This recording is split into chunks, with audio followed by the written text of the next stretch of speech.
Migrants' Guide to Financial Inclusion. Greetings, fellow migrant hearts, stout-hearted people who have moved from the land of their births to another country, searching for nirvana. My fellow globalists, no, greetings. My name is Adanile from Omenala Group LLC, and I'd like to chat with you about financial inclusion and wealth building for migrants, expatriates, ndị abịa, however you identify. Let me briefly introduce Omenala Group's vision to you. And this vision is to create and foster a community that challenges and nurtures individual and community-based growth. Omenala is an Igbo word and it means tradition. And I love it because our vision is based on Igbo tradition and culture, which places more value on wealth derived from hard work rather than inherited wealth. There's a popular Igbo saying, just give me the tools to trade and I will surely make it. This culture is very similar to many African cultures, bringing forth tradesmen and entrepreneurs who place great value on hard work despite stumbling blocks. Health is greater than wealth indeed, and Igbo culture places a lot of value on wellness, metaphorically connected to the earth and rich soil. For the Igbo, rich soil will always birth richness of people, mind and body. Take these two proverbs. Ala adịghị mma bụ uru ndị eze. Bad soil breeds bad leaders. Or, ahụ ala ehibịa afọ. When you see a fertile farmland, you start preparing the stomach. At Omenala Group, along with community-based growth, we focus on wellness, which is a necessary ingredient to wealth and financial inclusion. Many of us left our countries of origin in search of many things: peace, stability, better economics, reliable power supply, even refuge from war. Many of us end up in North America and Europe, and increasingly in Australia. These places I have mentioned have a totally different financial way of life. Credit. Without credit, you cannot do anything, and that is literal. Without credit, you can't rent a good place to lay your weary head. You can't buy a home or even get credit. Very funny tautology. In many instances, you can't even get a cell phone and utility services. I don't know about you, but growing up, I was taught by my very hard-working civil servant parents that credit is bad, very bad. We were groomed to believe that happy was the man or woman who lived according to their means and owed no one. Taking a bank loan was considered a huge risk. Having a credit card and the concept of spending money you did not have was very alien to my upbringing. It was so bad that even when I lived in Europe, I resisted getting a credit card and only used a debit card. A very naive move that affected me when I moved to the US. I am sure many of you have had similar upbringing, and that is the background for many new migrants. Many new migrants to the West usually lack a credit history, or as they call it here in the West, they are credit invincible. Many of us need to build a credit score from scratch, just like I did. Even for those of us with dazzling credit scores from another country, they usually won't count in the United States. I don't know about Europe or Australia. Once your credit file is created with at least one of the 3 major US credit bureaus, it can take up to 6 months or more of payment history before a credit score can be calculated. In this Obodo, this proverbial city on the hill we have come to, we need credit and we need to be financially literate to thrive. Later on in this meeting, we will talk about how you can build credit faster as new migrants. It's all about community, people. Omenala's platform aims to give new migrants a platform to learn how to manage their money, build credit history, get pre-approvals for loans, build skills, and send funds home to their families and loved ones. This vision is based on the Igbo commercial value. Onye were mmadụ ka onye were ego. A person who, with a robust network of people, is stronger than an individual with only money. We are a network, people. We're a community. So, let's start with the importance of financial literacy for Ndi Biabia, new migrants. Financially literate individuals use financial knowledge to make better financial decisions. From everyday spending to long-term financial planning, effective money management means using money to further your personal goals, no matter what they are. In today's topic, we're going to take a deep dive and talk about trade-offs between school, your type of work, and money. We'll also talk about traits of financially successful people and talk briefly about the reasons why people find themselves in unplanned debts. So, we all know this. When many of us come to this obodo, to this land, as new migrants, we are told that you can't get a decent job without first going back to school. This is a huge myth, a big lie. If you are a professional, you do not need to go back to school to get a professional job. Many of us have an advantage when we migrate to the West. We do not have huge student debt and our professional experiences are competitive. If you can afford to maintain that edge, do so and do not acquire debt trying to go back to school. If you are absolutely convinced your professional experience is not competitive, then explore certifications that can bring you up to speed and are relevant. There are many resources you could use. I found Upwardly Global really helpful and I will put their link in my description. Talking to your community is also really helpful. Ask people about their experiences. Sensible people who, please, you don't need to do security work or work in the morgue or pack and see. Keep applying as a professional. But if you do need funds to tide you through, there's no shame at all in gig work. No shame at all. There's no shame in doing Uber to tide yourself through or Amazon driving. So now let's quickly look at traits of financially successful people. And I'm sure you know this more than me. The first one we're going to focus on is the Igbo word hazi, which is organization. We might think we have a good handle at keeping track of our money, even without creating a spending plan. Going by my own experience, we are often wrong, I can tell you. Have you ever been surprised by your checking account balance or your credit card bill? I know I have been.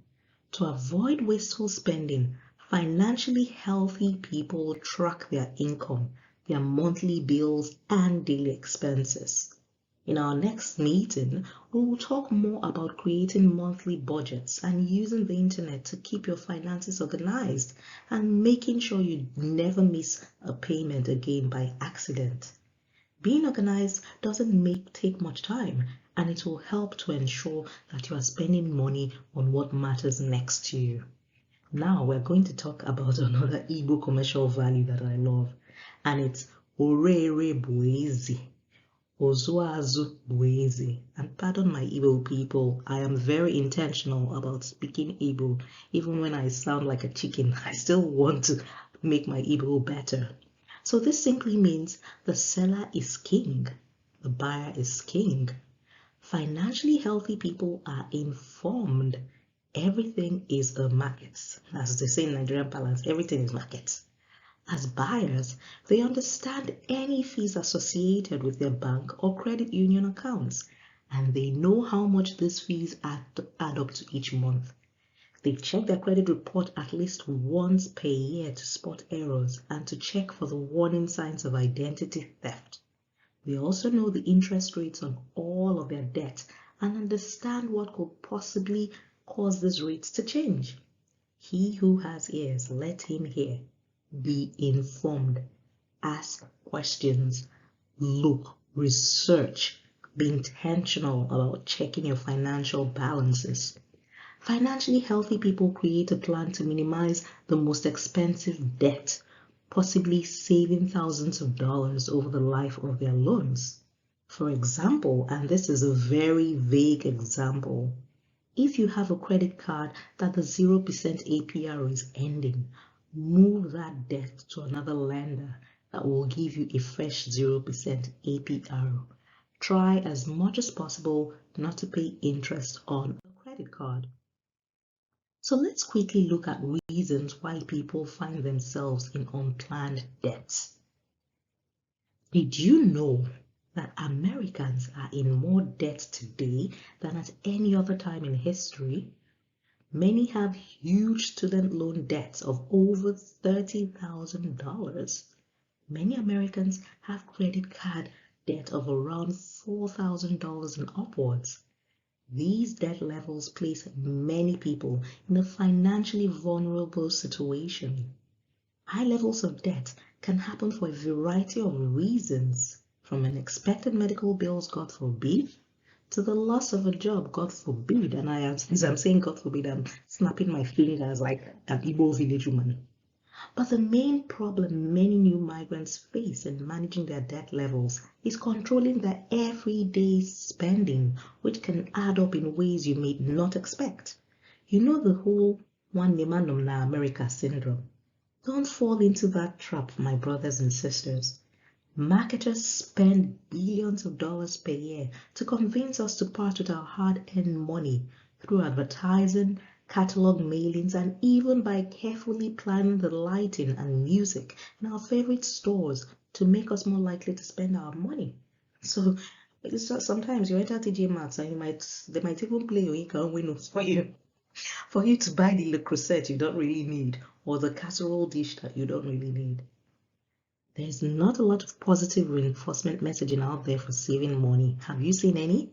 Nobody's doing any advertisements telling you that you don't need that dress at this particular time, and it might be more strategic for you to keep your money and use it for something else. Nobody does that. You can get away with living like the Joneses lifestyle in Lagos, in Accra, or in Khartoum, because somehow we can dig ourselves out with support systems and with family networks. But it's really hard for new migrants in the West to tap into those same support systems that they had back home. When trying to live like the Joneses and the Kardashians, copying their spending habits, remember that the benefits of buying are public, but the downsides are private. It's fun to show off a new toy or a new travel experience on social media, but no one posts a selfie when they're shocked by their credit card bill, or learn that they have poor credit score. Be very wise, my people. Now let's chat about building credit history. As a new migrant to the United States, this can be a very lengthy process that requires patience, as the Igbo will advise, when didi. Fortunately, an increasing number of services exist that make the process a bit easier. As you work toward building your credit, you can check your credit report and credit score for free through Experian. So, my people, the first thing to do as a new migrant that wants to be happy and thrive in this Obudu that we have come to, do that thing that we were told not to do as youngsters. Please do it. Apply for a credit card. Getting a credit card is one of the best ways to establish and build your credit history. First, you should find out if the bank you used in your country that you are coming from or migrating from operates in the US. Some banks such as Citibank and Barclays operate internationally and may be willing to open an account for you at a US branch. I had local banks like GT Bank, UBA, so that was a no-go. But who knows? Times change. These banks may have affiliates in the West. If you are lucky to bank with international banks like Citi, they may be willing to issue a credit card. But don't worry, if you, like me, if your bank doesn't do business in the US, there are other options you can explore. If you have zero credit history in the US, you will not qualify for a traditional credit card. That is the truth, straight away. But you can explore cards geared towards those with little credit history, such as Discover, which is what I went for. There's also Capital One Platinum Credit Card, or Milestone Gold MasterCard. They will offer minimal rewards, but their interest rates might be steep. Really, their interest rates will be steep if you have zero credit history. But these cards can help you start building credit right away and put you and nudge you in the right direction to building your credit history. Another option you can explore is to apply for a secured credit card. And I'm going to repeat that, secured credit card. Secured cards require an upfront cash deposit and typically have low credit limits, though they are easier to qualify for with a limited credit history, such as you, a new migrant, will have. An example of a secured credit card is Capital One Platinum Secured Credit Card. Again, let me repeat it. An example of a secured credit card is Capital One Platinum Secured Credit Card. Using your secured card responsibly can help you build your credit enough that you are able to qualify for an unsecured card eventually. Just make sure that the secured credit card issuer reports activity to the credit bureaus, since this is critical in establishing your payment history. So again, make sure that the issuer reports activity to the credit bureaus because you need to build your credit history. So now, let's talk about alternatives. Alternatives are always good. Again, I'm going to leverage on an Igbo saying or proverb. And please don't cringe at my Igbo. Nwaanyị mụta ite ofere mmiri mmiri, di ya amụta ipi ụtara aka were suru ofe. Again, this literally translates to, if a woman decides to make the soup watery, the husband will learn to dent the fufu before dipping it in the soup. The moral of this proverb is one should learn to change tactics to suit a situation. Consider alternatives in your journey to build your credit history in this country. And one such alternative is a credit builder loan. Credit builder loan. This is an alternative to building credit if you have zero credit history. These don't function like traditional loans. They exist to help people establish credit and have the added benefit of building up your savings in the meantime. Credit builder loans are available at some credit unions and community banks. Before applying for a credit builder loan, make sure that the financial institution that is giving you that loan, that manages the loan, reports your payments to the credit bureaus. Very important, people. Jua Juju, make sure that the financial institution that manages it reports your payments to the credit bureaus. There are also some newer services geared towards immigrants who lack a U.S. credit history and can help you get your credit report from other countries in a form that U.S. lenders can understand and can use. So ask questions, do your research. There are newer services out there, people. This makes it possible for some immigrants to get approved for credit in the U.S. faster. There are also some inventive new lenders like Stilt. Stilt is S-T-I-L-T, which specialize in extending loans to U.S. immigrants. Rather than looking at a credit score, people like Stilt review other aspects of your finances. And once approved, the loan is reported to Experian and TransUnion, which can help users build credit. So if you are considering this route towards credit building, if you do not qualify for a traditional credit card right away, it's a very helpful route. WebBank, member FDIC also use similar processes to consider factors beyond credit when evaluating applicants for their Petal One no annual fee Visa credit card. Again, talking about options. Another option is you can become an authorized user. If your spouse or a willing close relation already has a credit card in the US, you could ask to become an authorized user on their account.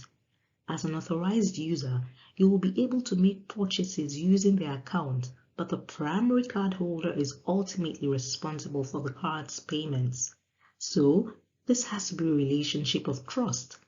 The card's account information, including its payment history, can then be added to your credit report. But again, remember our proverb. Ask questions. Jua Juju, the buyer is king. Not all credit card issuers report authorized user accounts to the credit bureaus, so make sure that the one you are co-signing to as an authorized user reports to the credit bureaus. Find out if the lender does so before you're added to the account. If your account is reported, the card's activity can help you build your credit history. Just ensure that you trust the primary card holder to use the card responsibly, since high card balances can work against your goal of building credit. If your loved one likes all things that glitter, please be very careful. Another alternative since we're still talking about alternatives, we're going to talk about get credit for paying rent and other bills.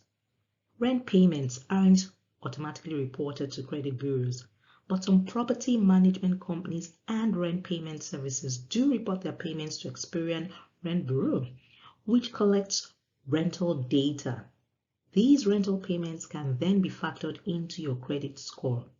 So my people, if you want to explore this alternative to building credit, ask your landlord or property management company if it can report your rental payments to credit bureau.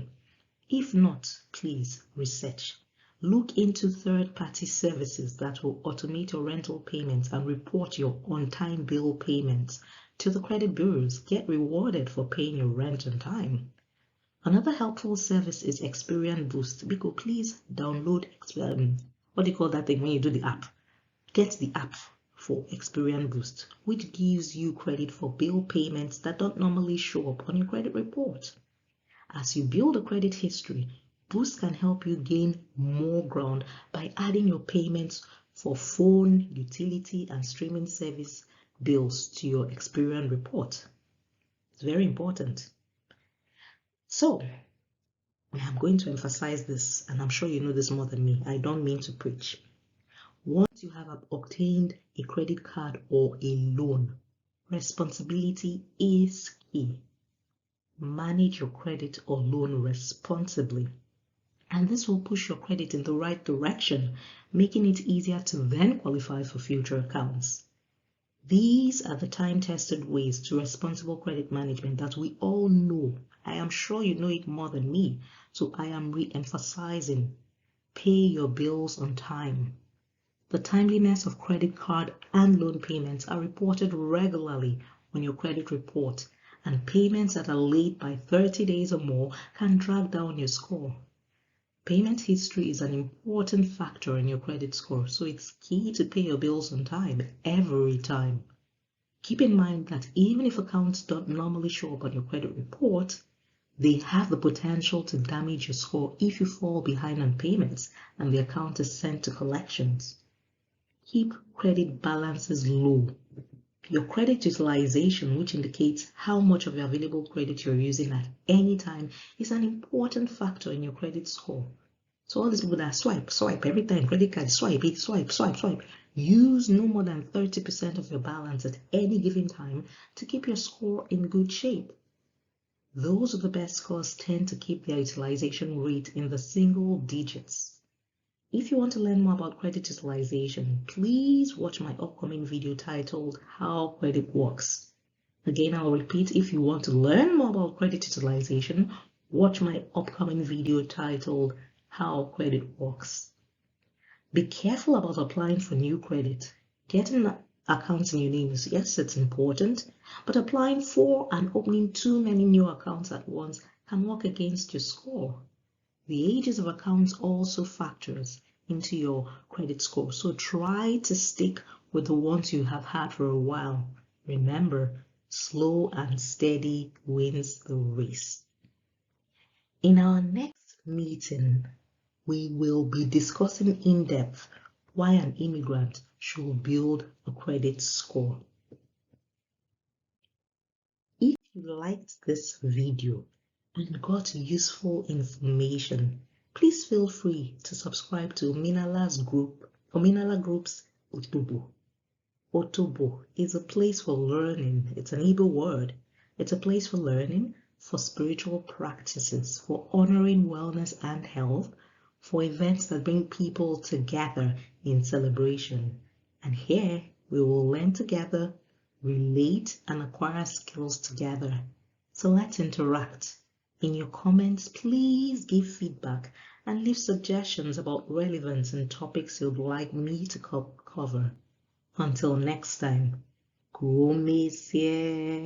thank you for watching.